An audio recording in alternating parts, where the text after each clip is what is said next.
नमस्कार दोस्तों, स्वागत है आप सभी का अपने YouTube चैनल CREJU पॉइंट पर। आज हम लेकर आए हैं सभी आगामी एग्ज़ाम के लिए मोस्ट इम्पोर्टेंट 50 प्रश्न और आज से रेगुलर वीडियो आपको मिलेंगे। तो शुरू करते हैं आज की टेस्ट सीरीज को। ये प्रश्न पिछले एग्ज़ाम में पूछे गए हैं तो और आगामी एग्ज़ाम में भी पूछे जाने की इनकी संभावना है। सभी प्रश्न मोस्ट रहने वाले हैं। तो शुरू करते हैं इस टेस्ट सीरीज को। पहला प्रश्न है कि निम्नलिखित में से कौन सा राजनीतिक कार्यकर्ता संबंधित देशी रियासत से सम्मिलित नहीं है। देखिए, ये प्रजामंडल से संबंधित है और प्रजामंडल की संस्थापक कौन है या इन व्यक्तियों का संबंध है प्रजामंडल से नहीं है, तो ये हमें इनमें से चयन करना है कि कौन सा इसमें सम्मिलित नहीं है। कृष्णदत्त पालीवाल ने धौलपुर प्रजामंडल से संबंधित है, बिल्कुल सही आंसर है ये पहला। तो दूसरा है हरिमोहन माथुर करौली। करौली प्रजामंडल के थे त्रिलोकचंद माथुर, हरिमोहन माथुर नहीं थे, तो ऑप्शन बी इसका सुमेलित नहीं है। सी ऑप्शन है मथुरादास माथुर मारवाड़ से थे, बिल्कुल सही है ये भी। और गोपीलाल यादव भरतपुर से थे। तो करौली से कौन थे? त्रिलोकचंद माथुर थे। हरिमोहन माथुर करौली से नहीं थे, तो पहले का right answer option number B हो जाएगा। बढ़ते अगले प्रश्न की तरफ। दूसरा प्रश्न है कि भरतपुर राज्य प्रजा संघ की स्थापना कब हुई थी। तो भरतपुर राज्य प्रजा संघ की स्थापना मित्रों 1928 में हुई थी। कब हुई थी भरतपुर राज्य प्रजा संघ की स्थापना? 1928 में हुई थी। तीसरा प्रश्न है कि 1857 की क्रांति के दौरान जयपुर के पॉलिटिकल एजेंट कौन थे। तो जो 1857 की जब क्रांति हुई थी तो जयपुर के पॉलिटिकल एजेंट थे कर्नल ईडन या विलियम ईडन थे। इसके ऑप्शन नंबर सी इसका सही हो जाएगा। और प्रश्न संख्या चौथा है कि भारत के किस गवर्नर जनरल के कार्यकाल के दौरान हिंदू विधवा पुनर्विवाह अधिनियम पारित किया गया। कौन सा हिंदू विधवा पुनर्विवाह अधिनियम है वो किस गवर्नर जनरल के दौरान के कार्यकाल के दौरान है वो पारित किया गया था। तो इसका right answer option number C हो जाएगा। लॉर्ड कैनिंग के दौरान हिंदू विधवा पुनर्विवाह अधिनियम है वो पारित किया गया था। बढ़ते प्रश्न संख्या 5 की तरफ। पांचवा प्रश्न है कि 1818 ईस्वी में कंपनी की ओर से राजपूत राज्यों से संधि करने वाला अधिकारी कौन था। 1818 ईस्वी में जब राजपूत राज्यों से संधि हो रही थी तो राजपूत राज्यों से संधि करने वाला कंपनी द्वारा नियुक्त अधिकारी कौन था। तो पांचवा का ये डी ऑप्शन हो जाएगा। चार्ल्स मेटकोप ने की थी उस समय और ऑप्शन नंबर डी इसका सही है। बढ़ते अगले प्रश्न की तरफ। छठा प्रश्न है कि हाटुंडी अजमेर में गांधी आश्रम की स्थापना है वो किसने की थी। मित्रों, हाटुंडी अजमेर में है गांधी आश्रम। हाटुंडी अजमेर में गांधी आश्रम है उसकी स्थापना की थी हरिभाऊ उपाध्याय ने। हरिभाऊ उपाध्याय ने हाटुंडी अजमेर में गांधी आश्रम की स्थापना की थी। सातवां प्रश्न है कि विजय सिंह पथिक ने किस समाचार पत्र के माध्यम से बिजोलिया किसान आंदोलन का प्रचार पूरे भारत में कर दिया था। तो इसका right answer option number D हो जाएगा। प्रताप समाचार पत्र के माध्यम से बिजोलिया किसान आंदोलन का प्रचार किया गया था। बढ़ते हैं आठवें प्रश्न की तरफ। आठवां प्रश्न है कि निम्नलिखित कथनों को हमें सावधानी पूर्वक पढ़ना है। पहला कथन है इसमें कि 19वीं सदी के उत्तरार्ध में मेवाड़ में देश हितैषणी सभा की स्थापना की गई थी। ये कथन बिल्कुल सत्य है कि 19वीं सदी के उत्तरार्ध में मेवाड़ में देश हितैषणी सभा की स्थापना की गई थी। दूसरा कथन है कि सभा का मुख्य उद्देश्य समाज सुधार था। ये भी सही है, तो इसका ऑप्शन नंबर डी हो जाएगा। दोनों कथन सत्य हैं। नौवां प्रश्न है कि 1857 की क्रांति में अंग्रेज एवं जोधपुर राज्य की संयुक्त सेना को किसने पराजित किया था। अंग्रेज और जोधपुर राज्य की संयुक्त सेना को 1857 की क्रांति के दौरान ठाकुर कुशाल सिंह ने पराजित किया था। ठाकुर कुशाल सिंह ने अजमेर और जोधपुर राज्य की संयुक्त सेना को पराजित किया था। 10वां प्रश्न है कि निम्नलिखित में से किसने चौरी कर लगाया था, यानी किस आंदोलन से संबंधित है ये चौरी कर। तो ऑप्शन नंबर डी इसका राइट आंसर है कि बिजोलिया में चौरी कर लगाया गया था।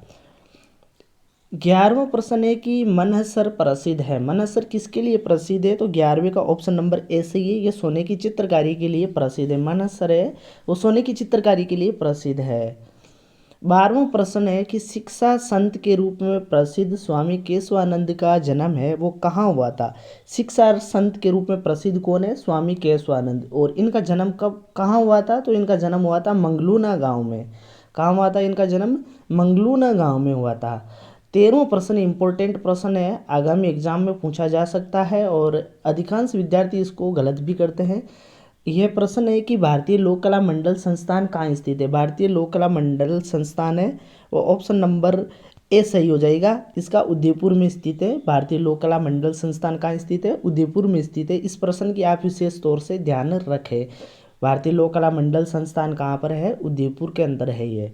ठीक है, बढ़ते अगले प्रश्न की तरफ। अगला प्रश्न है कि कार्तिक महीने में चंद्रभागा पशु मेला राजस्थान में किस स्थान पर आयोजित होता है। तो कार्तिक महीने में चंद्रभागा पशु मेला है वो झालरापाटन झालावाड़ में आयोजित होता है। कहाँ आयोजित होता है, झालरापाटन झालावाड़ में चंद्रभागा पशु मेला आयोजित होता है। 15वां प्रश्न है कि चित्तौड़गढ़ स्थित विजय स्तंभ पर पहला डाक टिकट कब जारी किया गया था। विजय स्तंभ पर पहला डाक टिकट है 1949 में जारी किया गया था। पहला स्मारक डाक टिकट कब जारी किया गया था विजय स्तंभ पर, तो 1949 में। बढ़ते हैं अगले प्रश्न की तरफ। अगला प्रश्न है कि अकबर द्वारा निर्मित शुक्र तालाब किस किले में स्थित है। शुक्र तालाब है अकबर द्वारा निर्मित, वो है ऑप्शन नंबर 20, 16वें में का 20, नागौर जिले में स्थित है। अकबर ने जब नागौर में 1570 में जो नागौर दरबार लगाया था ना, तो उस समय शुक्र तालाब का निर्माण करवाया था। 17वां प्रश्न है कि लोदरवा प्रसिद्ध है। लोदरवा किसके लिए प्रसिद्ध है, तो ऑप्शन नंबर ए इसका सही है, जैनियों के लिए प्रसिद्ध है लोदरवा। 18वां प्रश्न है साहिबदीन नामक चित्रकार को मेवाड़ के किस शासक का संरक्षण प्राप्त था। साहिबदीन नामक चित्रकार को मेवाड़ के किस शासक का संरक्षण प्राप्त था, तो ऑप्शन नंबर सी इसका सही हो जाएगा, महाराणा जगत सिंह प्रथम का। और 19वां प्रश्न है फल्गुबाई का संबंध है वो किससे संबंधित है। फल्गुबाई का संबंध चरी नृत्य से संबंधित है। फल्गुबाई किस लोक नृत्य से संबंधित है, चरी नृत्य से संबंधित है। बढ़ते अगले प्रश्न की तरफ। 20वां प्रश्न है कि निम्नलिखित में से कौन सा वाद्य यंत्र बाकी तीन से अलग है। खड़ताल, मशक, अलगोजा और सेनाई। तो इसमें खड़ताल अलग है तीनों में से। बढ़ते अगले प्रश्न की तरफ। अगला प्रश्न है कि निम्नलिखित में से किस षड्यंत्र केस में प्रताप सिंह बारट को कारावास दिया गया था। तो इसका ऑप्शन नंबर डी इसका सही हो जाएगा, बनारस षड्यंत्र मुकदमे में प्रताप सिंह बारट को कारावास की सजा दी गई थी। 22वां प्रश्न है कि निम्नलिखित में से कौन सा आभूषण है वो सुमेलित नहीं है। इसमें एक तरफ आभूषण दे रखा है और दूसरी तरफ वो मानव शरीर के कौन से अंग में वो पहना जाता है। तो सुरलिया कान में पहना जाता है, बिल्कुल सही है। तिमणिया गले में, बिल्कुल सही है। तगड़ी कमर में, बिल्कुल सही है। रमजोल कलाई में नहीं, रमजोल पैरों का आभूषण है। तो ऑप्शन नंबर इस प्रश्न का राइट आंसर हो जाएगा ऑप्शन नंबर सी, यह सुमेलित नहीं है। 23वां प्रश्न है श्रीधर अंधारे को किस चित्रशैली को प्रकाश में लाने का श्रेय दिया जाता है। इंपॉर्टेंट प्रश्न है, इसका भी आप विशेष तौर से ध्यान रखें।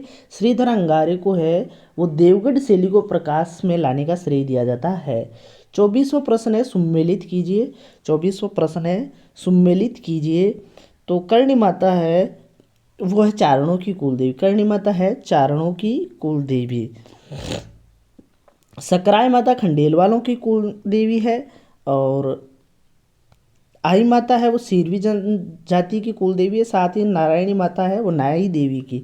तो इसका ऑप्शन नंबर सी इसका सही हो जाएगा, 24वें का सी सही हो जाएगा। बढ़ते प्रश्न संख्या 25वें की तरफ। 25वां प्रश्न है बातारी फुलवाड़ी कितने खंडों में विभाजित है। तो इसका ऑप्शन नंबर सी सही है, बातारी फुलवाड़ी है वो 14 खंडों में विभक्त है। 26वां प्रश्न है गोविंद देव मंदिर जयपुर और मदन मोहन मंदिर करौली का संबंध किस संप्रदाय से है। गोविंद देव जी का मंदिर जो जयपुर में स्थित है और मदन मोहन मंदिर जो करौली में है, तो इन दोनों मंदिरों का संबंध किस संप्रदाय से है, तो इसका गौड़ीय संप्रदाय से संबंधित है। ऑप्शन नंबर डी इसका सही हो जाएगा 26वें का। 27वां प्रश्न है कि केसरी सिंह बारट ने चेतावनी रथ चुंगटिया लिखकर किसको संबोधित किया था। यानी केसरी सिंह बारट ने, यदि आपसे प्रश्न पूछ लिया जाए कि चेतावनी रथ चुंगटिया के लेखक कौन है, तो चेतावनी रथ चुंगटिया के लेखक है केसरी सिंह बारट। और इन्होंने इसके माध्यम से किसको संबोधित किया था, तो केसरी सिंह बारट ने चेतावनी रथ चुंगटिया के माध्यम से महाराणा फतेह सिंह को संबोधित किया था। तो 27वें का 20 सही है। बढ़ते 28वें प्रश्न की तरफ। 28वां प्रश्न है कि जोधपुर का जो महामंदिर है वो किसका उपासना स्थल है। तो जोधपुर का जो महामंदिर है वो नाथ संप्रदाय का है। जोधपुर का महामंदिर है वो किस संप्रदाय से संबंधित है? तो नाथ संप्रदाय से संबंधित है। 29वां प्रश्न है बडार क्या है? इंपॉर्टेंट सवाल है, बार बार पूछा जाता है ये भी। और बडार क्या है? तो मित्रों बडार है वो विवाह पर आयोजित एक भोज होता है बडार।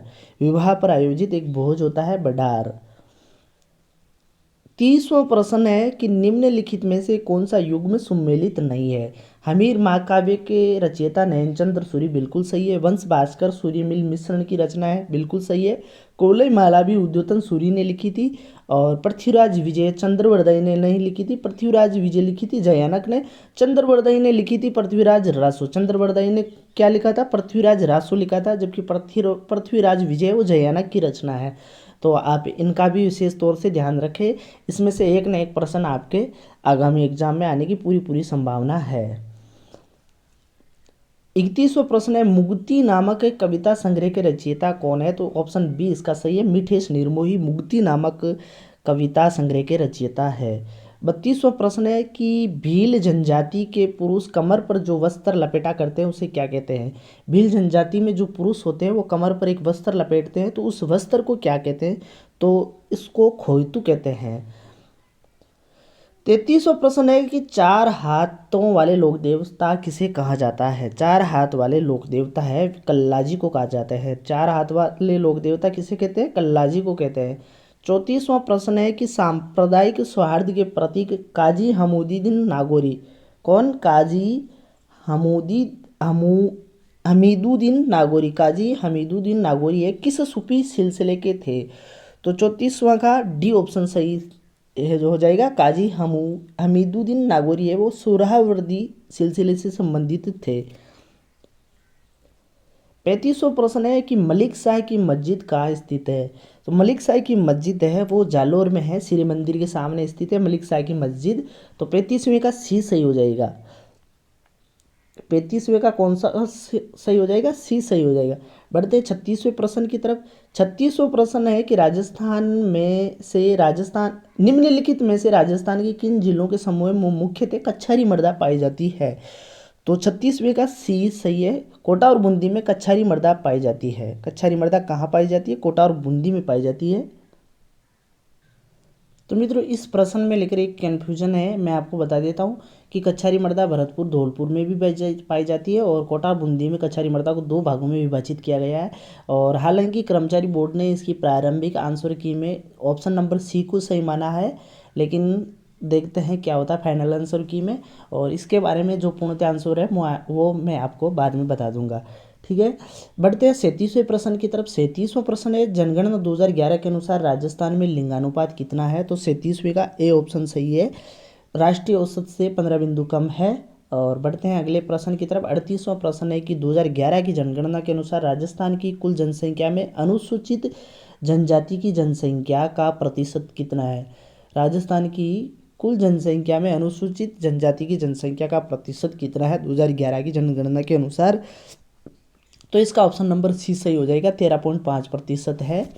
बढ़ते हैं अगले प्रश्न की तरफ। 39वां प्रश्न है कि इसरदा बांध परियोजना किन जिलों में निर्मित की गई है? तो 39वें का ए ऑप्शन सही है, टोंक और सवाई माधोपुर में इसरदा बांध परियोजना स्थित है। और 40वां प्रश्न है निम्नलिखित में से कौन सी स्थलाकृति अवस्थिति सही सुमेलित नहीं है?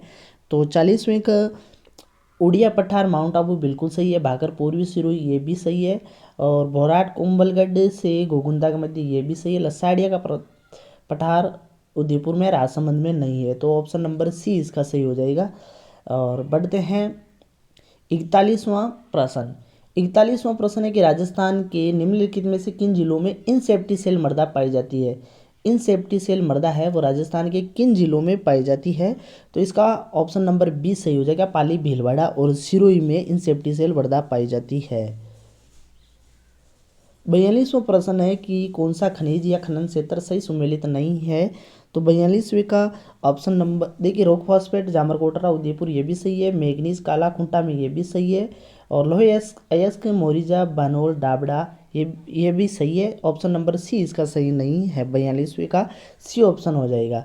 बढ़ते हैं 43वां प्रश्न। शेरगढ़ वन्यजीव अभ्यारण्य किस जिले में स्थित है? तो शेरगढ़ वन्यजीव अभ्यारण्य ऑप्शन नंबर बी 12 जिले में स्थित है। 44वां प्रश्न है, राजस्थान का सबसे बड़ा कृषि जलवायु प्रदेश कौन सा है? तो 44वें का ऑप्शन नंबर 20 सही हो जाएगा। अति शुष्क आंशिक सिंचित क्षेत्र, अति शुष्क आंशिक सिंचित क्षेत्र है राजस्थान का सबसे बड़ा कृषि जलवायु प्रदेश है। 45वां प्रश्न है, B3 पवन ऊर्जा परियोजना इंपॉर्टेंट है यह प्रश्न। B3 पवन ऊर्जा परियोजना राजस्थान के किस जिले में स्थित है? तो B3 पवन ऊर्जा है वो जोधपुर जिले में स्थित है। तो 45वें का डी हो जाएगा। बढ़ते 46वें प्रश्न की तरफ। 46वां प्रश्न है, राजस्थान के कौन से जिलों में जनसंख्या घनत्व 100 व्यक्ति प्रति वर्ग किलोमीटर से कम पाया जाता है? तो 46वें का भी सही है, जैसलमेर, बाड़मेर और बीकानेर में। बढ़ते हैं 47वें प्रश्न की तरफ। 47वां प्रश्न है, राजस्थान राज्य पर्यावरण नीति किस वर्ष में घोषित की गई थी? तो इसका सही आंसर 2010 में घोषित की गई थी। तो ऑप्शन नंबर बी इसका सही हो जाएगा, राजस्थान राज्य पर्यावरण नीति 2010 में घोषित की गई थी। 48वां प्रश्न है कि राजस्थान के किस भाग में मक्का का सर्वाधिक उत्पादन होता है? तो राजस्थान के दक्षिण तथा दक्षिणी पूर्वी भाग में मक्का का सर्वाधिक उत्पादन होता है। और 49वां प्रश्न है कि 2011 की जनगणना के अनुसार राजस्थान के किस जिले में न्यूनतम ग्रामीण लिंगानुपात था? तो न्यूनतम ग्रामीण लिंगानुपात है 2011 की जनगणना के अनुसार वो था धौलपुर जिले में। तो 49वें का डी राइट आंसर है।